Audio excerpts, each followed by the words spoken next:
We're here teaching in Huatulco, Mexico, which has incredible beaches, beautiful waterfalls,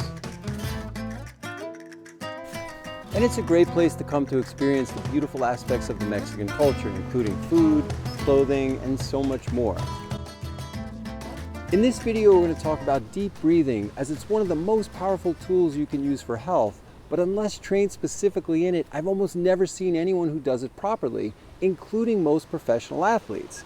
Now, every ancient healing culture and holistic healing practice use it for healing, including shamanic healers that use it for overcoming physical and mental issues. Gong and other energy masters use it to increase energy and healing, even from terminal illness. Athletic coaches use it to increase strength, stamina, and accuracy. Tantric healers use it for connection with the divine and oneness. Enlightened gurus use it to achieve higher states of consciousness, including enlightenment.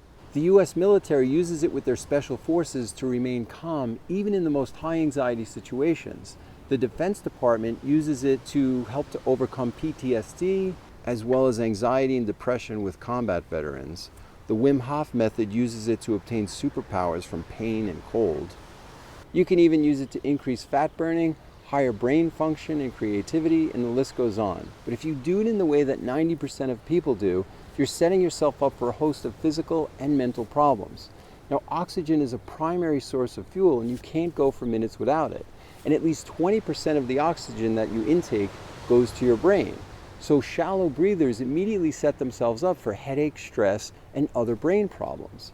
Now, one of the most underused and undertrained but important muscles in your body is the diaphragm.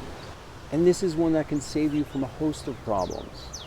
Now, most people use their chest, neck, and shoulder muscles to breathe, and it causes them to breathe vertically, as opposed to breathing down and horizontally, which will give you much more capacity to intake oxygen. Now, I'm going to give you a few breathing techniques, but it's important to understand the structure of breathing vertically is like taking gasps of breath as if you just came out of the water. Now, one of the things that can make or break breathing down or horizontally is your posture. Good, tall, lengthened posture will help you greatly with this, while hunching over hurts it greatly, and that goes for sitting or standing. We have at least 30% more breathing capacity when we're sitting or standing up straight. Next is to breathe through your nose. And this is because mouth breathing doesn't offer the proper carbon dioxide ratio in our blood tissues, muscles, and organs in order to perform and think at a higher level. In studies of athletes of equal measure, those who breathe through their nose dominate those who breathe through their mouth. Now, start by noticing your typical breath. What is your intake? On average, people take in about 1.5 cups, but I've noticed most people take in less than 1/2 cup, especially those who are disconnected from their body because of being under stress or sitting at their computer too long, not upright.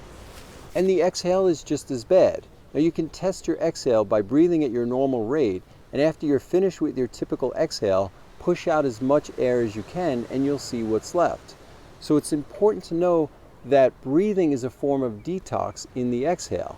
And that's not just toxins, but also negative energy and emotions. And if you don't do it right, you'll be holding on to those. But it's also our primary source of fuel. And if you're out of fuel, you'll notice how quickly you move to survival, defense, fight or flight, and anxiety.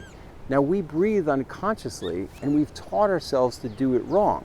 If you want to know how to breathe properly, just look at a child. They do it much different. We breathe up and they breathe out. Chest breathing causes neck and shoulder pains because it's using muscles to breathe that aren't intended to do so.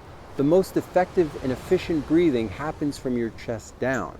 So when you breathe vertically or long, it automatically activates your fight or flight, creating more stress. If you want to be more patient, happier, less stressed, and have less anxiety, then breathe consciously and breathe out or horizontally with good posture. So breathe through your nose and into your belly horizontally. Then on the exhale, you're going to push out as much air as you can. This will retrain you to breathe properly like you used to. Now, the first technique is called tactical breathing, and it's very important with this to exhale for longer than you inhale. So first we're going to inhale deeply into our belly for 4 seconds. Then you're going to hold that for 4 seconds. And then breathe out for 6, all through your nose.